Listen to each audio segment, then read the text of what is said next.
I was just wondering about since in a way the World War One was an option for Russian propaganda almost. However, it didn't turn out as well as perhaps Russia wanted it to. My question is, what could have happened or changed if Russia didn't join the war and abandoned the Balkans? Because that was one of the primary reasons, Okay. officially at least, because it was the protector of the Slavs, and that was why Russia joined because Austria-Hungary attacked Serbia. And in the end, Russian people wanted out anyway. So, was there much reason, or should Russia have defended the Balkans, or should have just abandoned them instead? Because it was, in theory, an option to save Russian lives. That's a really good question, and I think you're right that it's a genuine option. Oh, sorry. Microphone.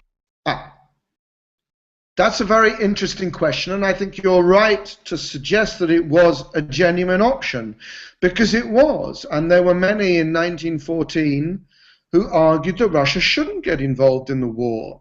The most influential of them was probably the reactionary interior minister at that time, Pavel Durnovo, who wrote, go and look at it. It's a very interesting document, the February Memorandum to the Tsar, in which he says, we mustn't join this war.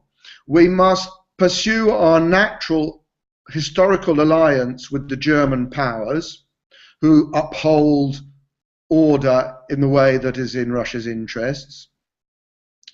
And if we join the war, revolution, said Durnovo, will be the result.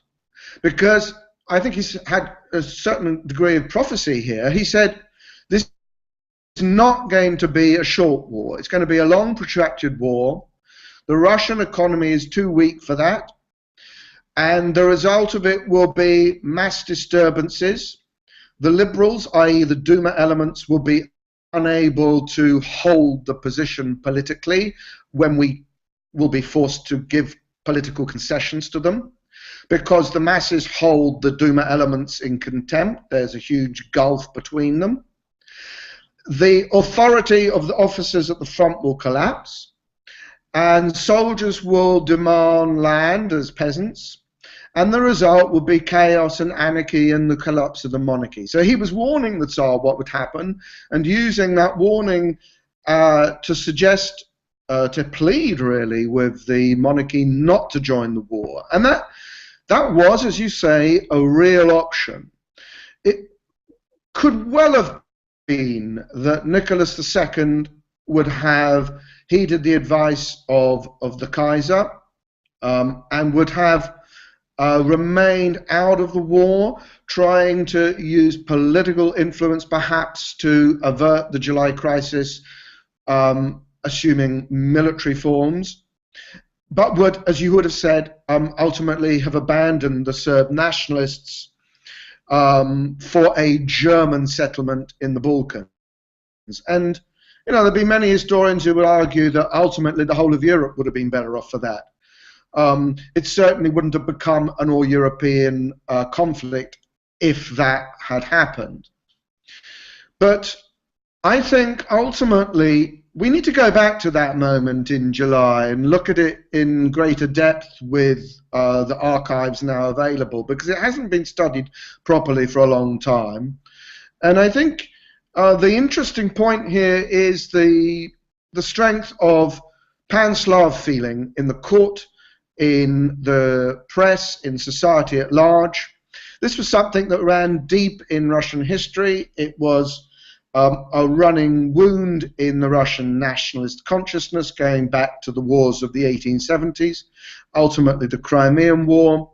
The idea which the Tsarist government had as part of its secret alliance with the Allies in 1914, that Russia should be rewarded with control of the Straits and Constantinople in an Allied victory, was one that they took seriously and which was a huge motivating factor for the Russians to become involved in the war. But boy, was that a very, very high-risk strategy, as Danova pointed out. And I think ultimately, if Russia hadn't joined the war, the Russian Revolution in its form as we know it obviously would never have developed. There would have been a revolutionary crisis, there would have been a brewing radical opposition, which would possibly have wrested political concessions from the monarchy, or might have resulted in a political division that would have become quite tense and ultimately have led to the collapse of the monarchy. But the bloodbath that we see in the Russian Civil War would certainly never have taken place.